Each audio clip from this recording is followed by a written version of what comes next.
Hello and welcome to the Long Island Weather Update. It is July 11th, 2024, and as you see here on the satellite, a nice window of clear sky opened up today across the area. Lower humidity. It was actually a pretty decent day.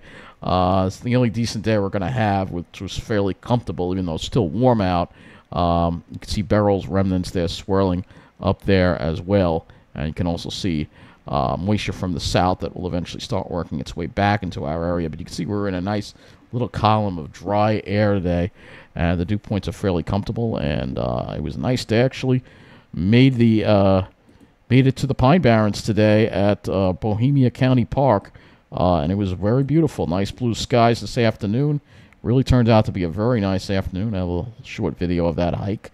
Very, very nice. Very, very nice indeed. So really, really nice out there. Absolutely beautiful, actually. So a little warm, but nice breeze, and definitely it was nice to see some pines again. Let's go to our current conditions out there right now, and you'll see here temperatures are pretty comfortable out there. Temperatures still dropped into the mid-70s out there. It's not bad. Now look at the dew points. Farmingdale's a dew point of temperature is 75, but the dew point is 66. Islip is a temperature of 75, but the dew point is 66. So generally, mid-70s, dew points in the mid-60s. This is it was nice to have a dew point below 70 after dealing with all that humidity for such a long time. We are seeing more of a westerly flow today, which allowed it to get warmer than yesterday. Actually, JFK is reporting a west wind and a dew point of 64. So, yeah, drier, and you look at this, even right at the beach, dew point is 61 at West Gilgo. A little bit cooler there with the sea breeze, but very, very comfortable day today. Of course, in the alley, yeah, it's still 80 degrees in the alley, unfortunately. So, got to still have the AC going in here, and a nice clear sky. Not many clouds around. We had some clouds in the morning that broke up, but I did notice towards sunset a little bit of what looked like smoke on the horizon there. So, a little bit of that smoke that was coming down from fires in Canada, sort of rotating around Beryl. Most of it stayed off to the west today. We're rotating around what's left of Beryl. You see we've got flood watches in effect for Jersey. That's where it looks like most of the rain is going to... Even in Jersey, the dew point is 66 there, though it is closer to 79 there, and it's still 82 in the city. Small craft advisory until 6 p.m. on Friday, because tomorrow we're going to see the winds pick up again. Not as windy as yesterday, but still fairly breezy. So let's look at our highs today. And we had mid to upper 80s across Long Island with a warmer flow from the west. Though out east, highs only made it to around 80, 90 at LaGuardia, 88 at JFK, Central Park, 89, though they might have hit 90 today. And, of course, still warmer in Jersey, mid-90s, low to mid-90s, 93 in Toms River. So, yeah, a little hotter there because we still got some cooling. Even though the wind was from the southwest, it still gave us some cooling off the ocean. The lows, mid-70s generally across the area for lows. That's what it looked like today. We'll go just one last thing before we cover today and talk about tomorrow, because tomorrow is definitely going to be a more active day. Islip reached 86, high of 86, a low of 74. That's 5 degrees above normal for the day. Central Park reached 89, so not quite 90, 89 with a high of 89, a low of 75. That's 4 degrees above normal for the day. It's still only 0.30 of precipitation this month, but things will get more active tomorrow, and you can see it looks like we do have some risk zones that are being placed across our area for excessive rainfall. Let's go to the Storm Prediction Center. Do that. Should be in here. All right, Storm Prediction Center, and not a whole lot here for today. Tomorrow, it's not really showing, as far as severe weather goes, not really showing much of anything. Saturday, we're starting to see that slight risk make it into the upper Midwest. And Sunday, right now, you're just showing the upper Midwest being affected here by this. But it's the excessive rain that we have to be concerned about for tomorrow. And if we go, all right, I don't think it's in here. But speaking of excessive rain, let's go to, I think it's the Weather Prediction Center that'll show it. So we have that excessive rain risk zone for tomorrow. Day 2, you could see a slight risk for excessive rain, particularly over New Jersey, and they need it. and marginal risk for our area. So it's actually good to see. I mean, we go into day 3, you see that moves more into New England. But that's because of the tropical moisture that's coming into our area. Now, there was a lot of flooding from Beryl up in New Hampshire and Vermont, that whole area. They had a lot of rain over there, and you still see some flood warnings around some of these rivers here. And I just wanted to get you. They do have a rainfall total map here that we can look at on the Weather Service's Burlington, Vermont page, and you'll see here that you can see some of these areas, some isolated areas got as much as 5 inches of rain. A lot of areas got 1 to 2 inches of rain. So let's go to the rivers and lakes, and you'll see the kind of they still have a lot of rivers and flood stage in this area. So, and this is I think a couple of years ago there was a major flood, and I think it was to the date. Was it last year I think it was to the date that they had bad flooding. And these are some of the rivers and lakes. This looks a little different on their chart. So they have a different kind of chart, but you can see, major flood stage, a lot of these rivers. And this is causing a lot of flooding in some of these areas. Some roads have been washed out. Again, so kind of, you can see the flood, the chart right here for some of these rivers here. So it's a bad situation up there in Vermont, where they've gotten a lot of, again, that northern Vermont area, really gotten parts of New York too, also dealing with it as well, like the Plattsburgh area, also dealing with this flooding from this the remnants of Beryl. And we're going to go and look at radar. I didn't put that up there. I didn't put the radar up. So you can see not as much activity today, just very scattered activity. But you notice there's some activity over the mid-Atlantic. And if we go to the satellite image here, you can see that activity over the mid-Atlantic. See it right here. You can see there's like a boundary almost. You can see, look at all that activity popping up along that boundary. So there's a boundary over here. If we go, let's go to the full CONUS.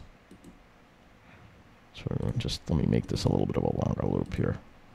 So you can see that, and you see this area here. This is a little disturbance here that the Hurricane Center, believe it or not, is watching. And you can see, by the way, you can see all the smoke over the west. See all the smoke over the west right there, and then there's a lot of smoke in the upper Midwest too. So yeah, this is there's definitely some smoke that's out west. Luckily, like I said, we're actually dealing with the tropical air, which actually is less smoky than the air up north. So the National Hurricane Center is watching this disturbance, though 0% chance. So they don't really think it's going to do anything, but we are going to see some moisture from it, and hopefully some rain, which we could use because we've had barely any rain this month. It's been extremely dry. June was below normal in a lot of places, and July is really turning out to be a very dry month. So let's just pull this out a little more on the satellite. We'll show you the northern Canada, northern U.S. See what's going on over here, and you can see, look at all the smoke that's going on. These fires really are just going like crazy. You see some thunderstorms up here too developing also over looks like Alberta and Saskatchewan. These could cause more lightning strikes and more fires. But see, the smoke is getting pulled up into this circulation here, this big circulation. So it's going to be spread around Canada. But we have the big Bermuda High, so we're not going to really be dealing with too much of it. And there's also smoke out west. You can see plenty of that as well. Let's just get a closer look. We'll go to the southeastern Alaska satellite. This really shows what's going on. Well, actually, it doesn't really show it too well. It's kind of off. But you can see it looks like maybe they have gotten some rain over this area. Perhaps they've gotten, so I see some clouds. But that doesn't mean they've gotten plenty of rain in that area. If we can go to let's go to precipitation. I'm just kind of curious now. And we'll just go 24-hour precipitation. And they got a ton of rain up there. But let's see if we can get this to work in Canada and see if we can get some observations from some of these areas where these fires are burning. Right, one area looks like it got 1.53, but a lot of these other areas not really seeing a whole lot of rain here, which is not a good situation at all. So that's not a good situation at all. And So let's go back to the satellite to see if I can get another better satellite view of this, because it looks like there's a bunch of fires just cranking in northern. It doesn't seem like that rain got over there, so for there may be more rain to fall over there perhaps, but that's going to be a concern because the fires. And if we go and we look at, oh, this doesn't give us the lightning. It sucks. So yeah, we don't have a whole lot of floaters here. We just have this one generally. Well, this one does. GLM flash intensity. So yeah, we have thunderstorms, which is not necessarily a good thing because they could have dry lightning, and that could start more wildfires that we have. So you could see that these fires are really. There's one that's really cranking over here, and it doesn't look like any of the rain is getting there. This is in Alberta. Look at that. Look at all the smoke that's getting pulled into this thing. That's going to go all the way to Europe, I'm telling you. That's a lot of smoke right there. Let's go to Modus. Look at this. Maybe Modus will show us a little more what's going on over here, though. Probably not. So I can get a later image. One's not loading. One's sort of loading, but you see you got big fires over Saskatchewan right there. So all that's going to make its way into Canada. But we have the big ridge here. So let's go into the other area. The other area, of course, is the heat out west. That continues. Still got all these heat advisories. You notice that it's got pushed down a little bit now. A little bit it's gotten pushed down. I don't see the advisories over Washington anymore. Still pretty hot, though. 90s, not much rain. And then we have, again, all the heat that's going on here into California. Still continuing. The heat in the southwest in California. Just continuing with the triple digits, especially in the bowl of California, which this is like becoming like, this is going to become uninhabitable, this bowl area here, this valley area. It's just going to get too hot for people to survive there. It really is. It's just so hot. It's unbelievable. And then it's not built for that. And, you know, you're going to have more fires, too. It's so dry. Merced hit 111 today. This is just unbelievable. Now, let's see. We go into Flagstaff. 92. Again, 92 at Flagstaff. So, yeah, it's ridiculously hot in the southwest. Really is. And, you know, the Texas, too, is still dealing with this heat as well. Heat and humidity, 90s, and a lot of people with no power. Still, it's really a deadly situation. It really is. Really is. Deadly situation they've got going on. So, let's... Yeah, Flagstaff, I guess they're not reporting any smoke in the air, are they? No, I don't see any obstructions to visibility. So, they're not reporting any smoke. It must be at the higher levels, because you certainly do see it when we go to the satellite. You can see here, we go to the west coast again. This will be the last time I look at it, but look at the west Pacific coast. You'll see, again, all the smoke here. You got smoke from wildfires all around. You can see there's more smoke over here. So, yeah, it's just going to be an issue for, you know, West and Canada as well. So if we go into Canada, go to some of these areas in Saskatchewan, for instance, get some observations here. That one's reporting clear. It's not reporting smoke, Manitoba, right now. But they're going to be getting some of that smoke. They're going to be getting it for sure. Key Lake, 9-mile visibility. I have a feeling they've had reported some smoke. Yeah, haze, smoke, all being reported over there. So we'll track that smoke. It's not really going to be an issue, I think, for us, though. So I know I've spoken a lot about the smoke. It's enough. Let's go and look at the models here. So talk about the weekend here. Obviously, we have this high. We have this little wave of moisture that's coming up. It's going to be bringing us some chances for precipitation for tomorrow and perhaps into part of Saturday as well. And then as we get into Sunday, it dries out, but you'll notice that it's going to get hot again. So let's go to the models here, and I don't know if we're going to have enough of the HRRR in yet. All right, I have it all in now. So I'm kind of just killing time to try to make sure we get the latest HRRR. So you'll see those showers kind of come back into the area for tomorrow with the increase in humidity. A lot of them may set up off to the west. This is what the HRRR seems to be thinking, having them mainly over New Jersey. We'll have some of them move through in the early part of the day, and then more of the activities over New Jersey. And then as we go into Saturday, you'll see there'll be another wave of precipitation that'll come through again, late morning hours, and then improving by the afternoon. Now, HRRR, you can see the activity is very showery. It's very scattered. Could be thunderstorms. Don't think there are any of them are going to be severe. At this point, you just bring the heavier rain probably that you get with them. But you see where the storms are, depending on where they form. I mean, they could be severe. I mean, hey, anything. It doesn't take much to get a severe thunderstorm these days. But you can see it's got a bullseye over New Jersey, and they could really use it over New Jersey as well. A bullseye that some areas, isolated areas, could see as much as 3, maybe even 4 inches of rain. And this would be a great benefit to New Jersey if it happens over here, because it's been very dry, and they've been dealing with they had that wildfire not that long ago at Wharton State Forest. For Long Island, not quite as much as being shown here. Again, that marine influence might help to stabilize the air, but it still could show maybe an inch of rain, perhaps, in some areas. And we could definitely use it, but it's definitely of the scattered variety. If we look at the dew points here, you'll see they'll be on the increase tonight. Dew points will be rising again tomorrow, back into that southerly flow. Dew points go back into the mid-70s. Showing a little bit of a south-southwesterly flow there, so that could bring temperatures a little higher. But again, I think there'll be plenty of cloud cover, so hopefully, especially west. So I don't think it'll get that warm.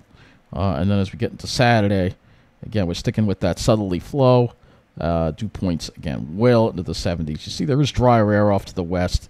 It's a bit of a boundary, but we can't get into it. But if you are in western Pennsylvania, western New York, into West Virginia, you may actually have some delightful, even into parts of Georgia, you may have some lower humidity. It's like a little patch of lower humidity that the HRRR is showing, but we're not going to see any of that.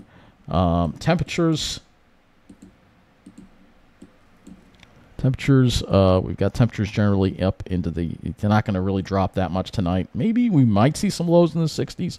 Perhaps some areas might, but it's going to be tough. Probably lows around 70, and then tomorrow, you see it's actually cooler where the rain is falling. So over Jersey, it's actually going to probably may only be humid, but temperatures might only be in the low 80s. Long Island may actually be a little warmer. Have a chance to be a little warmer. Maybe some areas could get in the mid 80s. You can see it's showing more sun east, where it's warmer.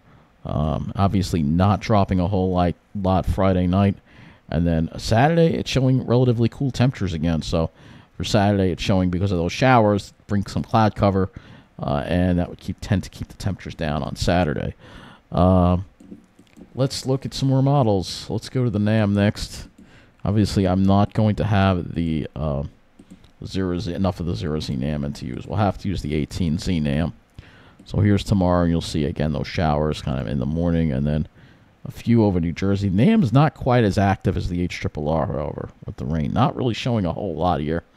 Very scattered, and mainly to the north and the west, except for that little band that moves in the morning. It has a stronger ridge, which pushes, you see the high there, it pushes the rain to the northwest. And then it has another area that we might have a better chance of seeing some widespread rain overnight, Saturday night. Other night, Friday night into Saturday, and lingering into possibly early Saturday afternoon with some shower activity. Let's see what the NAM has for total accumulated precip here. And again, the heavier stuff's over New Jersey.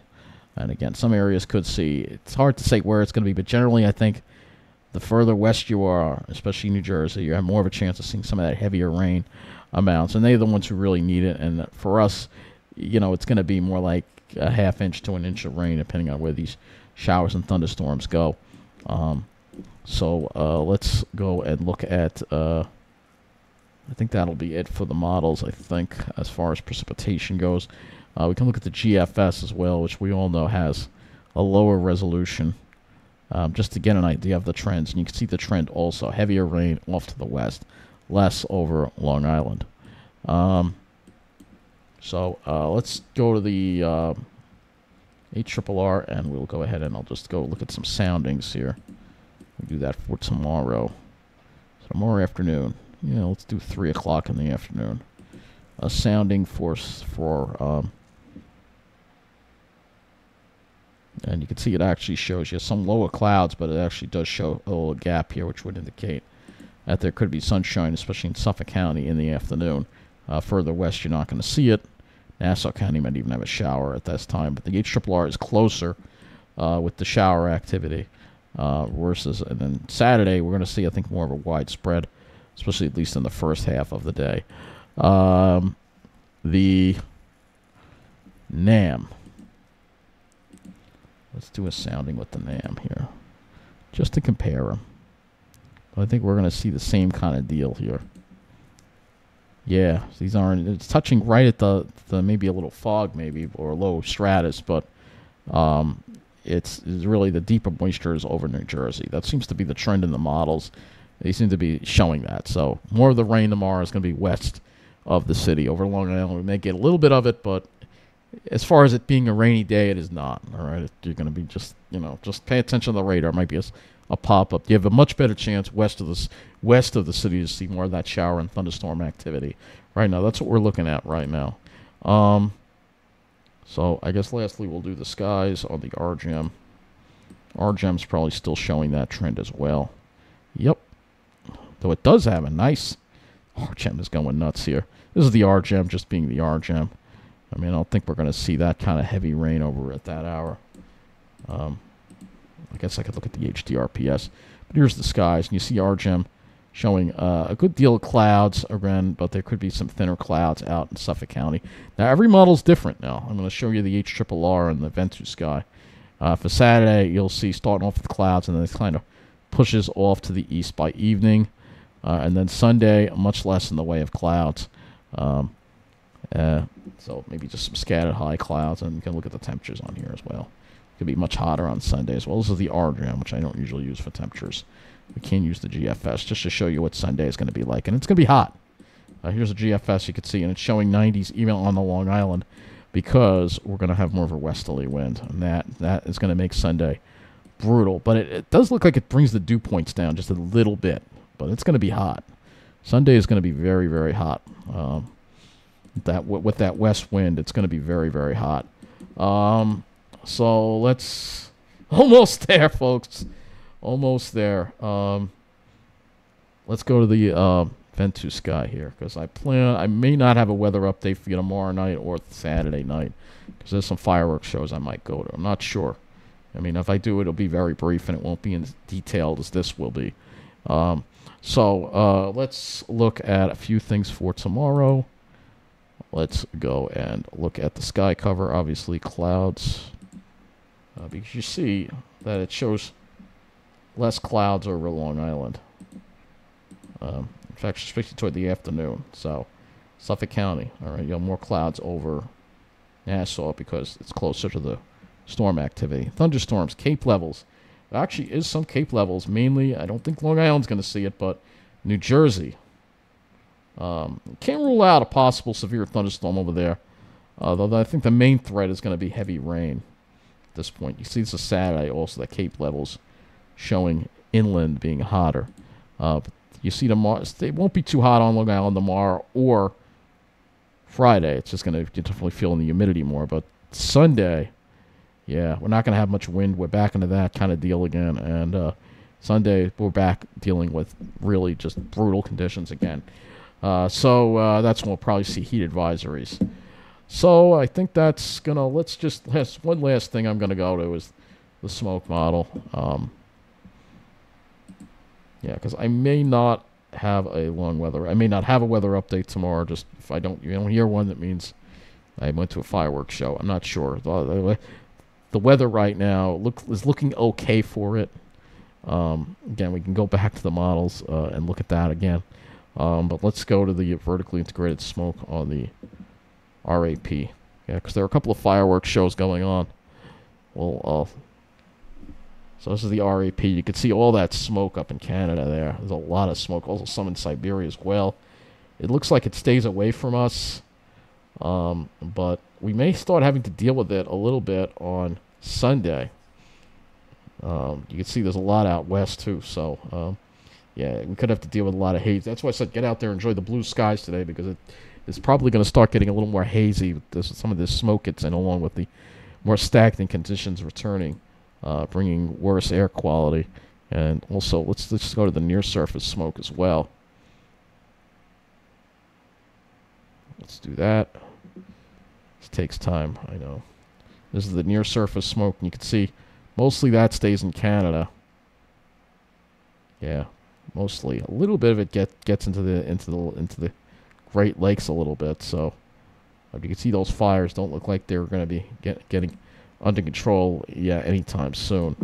Okay, back to the models again. We'll just look at one more model, because I realized I left one out, and that would be the HDRPS. We look at it from time to time, looking at tomorrow, and you see again, there's the HDRPS, much more aggressive with the activity for tomorrow, by the way. Much more aggressive, bringing us a lot more rain, even over Long Island. So that's one model there that could bring us a little more aggressive. But you notice, though, it does tend to die down toward the afternoon, but it could pop up back again in the evening, and that might interfere with some fireworks shows. Saturday night looks a lot better as it gets out of here. HDRPS is way more impressive with the rain. Total accumulated precip, it just looks that way, I guess. You go to total accumulated precip, you don't really notice the difference, but NAM, I really wish I had the longer NAM here. This is only taking us out to 15Z as far as precipitation goes. This is the most recent NAM run that there is. Let's see if there's a little more on the NAM 12 here. It's a lower resolution. We have a little more. You can see that chance of rain. And that might... There are a couple of fireworks shows going on, so Friday and Saturday. So Friday night ones are a little more at risk than Saturday night, as far as I'm concerned. Saturday night, you're already going to have this stuff pushing off to the east, but it's just very tricky to really say where that moisture train is going to set up. One more, FV3. Let's go to the FV3, which is the high resolution GFS, and you can see that moisture train mostly over New Jersey. It seems to be the agreement. So you have different models saying different things, and it really doesn't look that bad in the evening for Friday night, according to the FV3. But you're just going to have to pay attention to the radar. It's very hard to predict exactly where these things are going to pop up. But generally, it looks like the bulk of the activity is going to be earlier on Friday, and then less toward the evening. So if I don't have a weather update for you tomorrow night or Saturday night, understand that means I'm just staying out later, but we will see what happens with that. I don't know, because I'm thinking of going to some fireworks shows, and that also depends on the weather. So, if we do get a lot of rain, then obviously chances are I'll have a weather update. But if we don't, and the rain's mostly over New Jersey, I try to, because there's a lot going on, important stuff going on with the weather. It's important that I do the updates, but sometimes I do need to take a break. But you can already see, by the way, some rain on the radar. So tomorrow, looking definitely a wetter day. The Weather Service, what to expect here? They have a weather story. What to expect for tomorrow, and overcast with showers and likely chance of thunderstorms. So. And now it's saying isolated possible, mainly during the overnight hours. So they think it's going to be more in the overnight hours. So, tomorrow's not looking too good. I mean, got plans outside, just pay attention. It might not be bad at a certain time, but it could change. So, you might have partly sunny conditions 2 o'clock in Babylon, while later on at night, we're going to have some showers move through or thunderstorms. So just pay attention to the radar and have a good night.